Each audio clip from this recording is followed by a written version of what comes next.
Don't know if I'm feeling it today, but I gotta. It's gotta be done. Oh no. Okay. So the turtle build's underway, but we had a situation that put all of that on hold. So I was on my way to work, I was just taking the standard route, and I go under a bridge on the way to work that has probably a couple of dozen of birds nesting just under the ledges on top. Sadly, it is a bit of a death trap for the fledglings, because with their first flight, if it doesn't go well and they don't make it to the other side, they're going straight down onto the road. And I've seen plenty of evidence of failed attempts.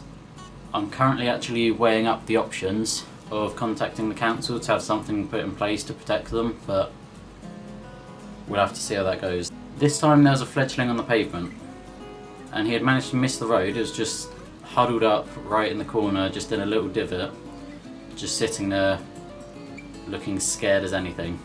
Now with fledgling birds, a lot of the time it's best to just leave them alone. Typically they'll potentially manage to get back to their nest.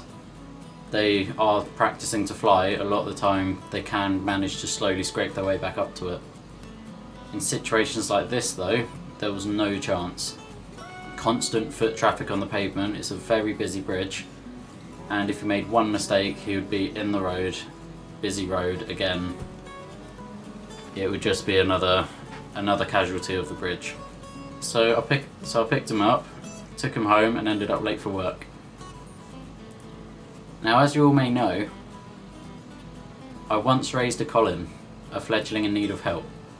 Then last year came Collin 2.0, a successful raise and release, and an absolute character, to be honest. Now I think you can see where this is going. So this year, for the third year in a row, brought around Collin 3.0.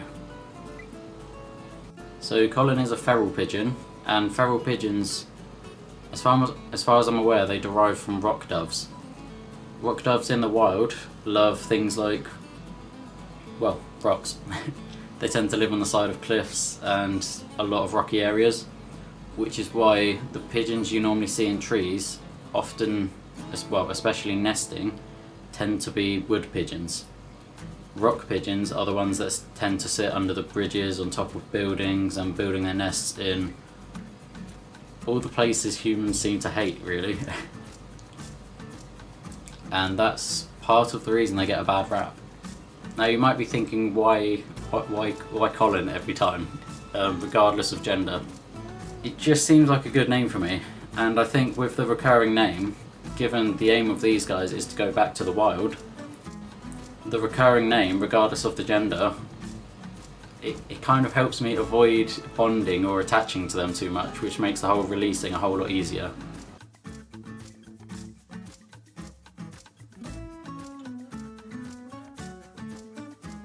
And it also helps the hands-off process, which obviously is a necessity when it comes to wild animals.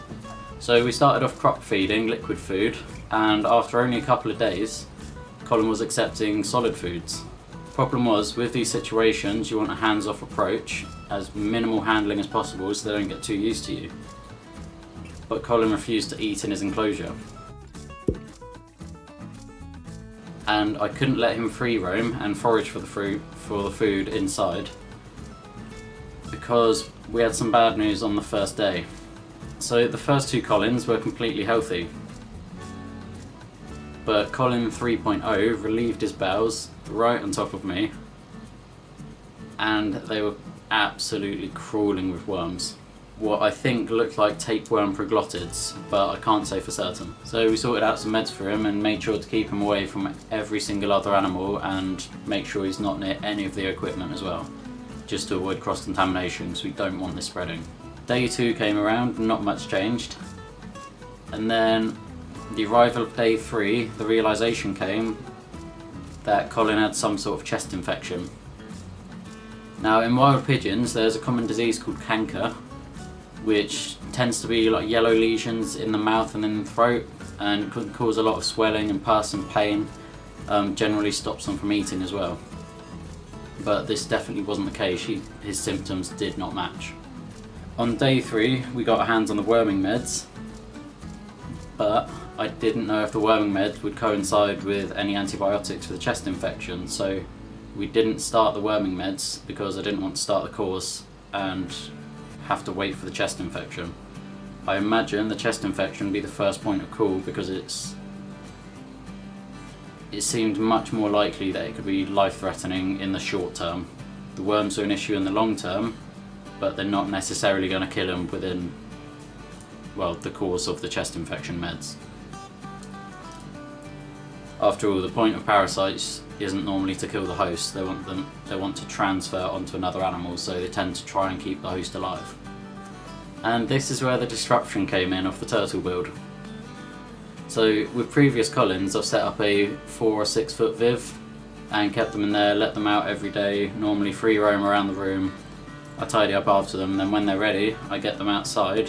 Again, this is minimal handling, just in and out the enclosures, no interaction otherwise. And then I get them outside into the garden where they can practice flying, they can practice foraging. I spread like seed around, so they have to go in around the grass and in the bushes to find it and all that. But with my new house, there's no grass and it is a tiny back garden. So what this meant is a few flaps of his wings and he could be a good 4 houses down. And to make things worse, there's also cats absolutely everywhere around here. So it wouldn't be worth the risk, and it also means I didn't really have any hope of doing a soft release where he could come and go as he pleases, we can learn to fly, where there could be periods where he flies off somewhere that I can't then retrieve him and he has to be left alone, unattended for, I don't know, a couple hours a day. Because with the previous Collin, I'd bring him outside and back in until it got to the point where he decided he didn't want to come back in anymore. So that was fine, that's when he started sleeping outside, but I would still feed him, he'd still return. And then I'd cut down on the feeding, so he'd start finding food elsewhere. He linked up with some other pigeons and started properly learning the wildlife. Obviously in this house, in this scenario, that wasn't an issue, so I didn't know what would be the plan of action, to be honest. And I figured at this point it's been a recurring theme that I'm bringing in wildlife, mainly pigeons. I don't know how this keeps happening. So it was about time I built something that I could construct within 5 minutes, that'd have plenty of space, so if there's other animals, say hedgehogs, rabbits, mice, God knows what, if something else happens in the future, it'll be suitable for them as well. Not to cohabit with each other, but that enclosure can suit a variety of animals. So before and after work, for a few days, I got to work constructing a small aviary. All I need to do, what's left, is secure the doors and build a little tray for it. And then this is where everything changes. So I contacted a vets about seeing Collin about his chest infection, and they let me know about a local rehabber. So I contacted the rehabber, got to know them a little bit, know their experience, so I was very confident in their abilities, and I decided it'd be best to hand him over. A part of me did feel a bit bad about this, and I know it's silly because it felt like he was my responsibility and I was just handing that over, almost as if I didn't want it, when that wasn't the case whatsoever.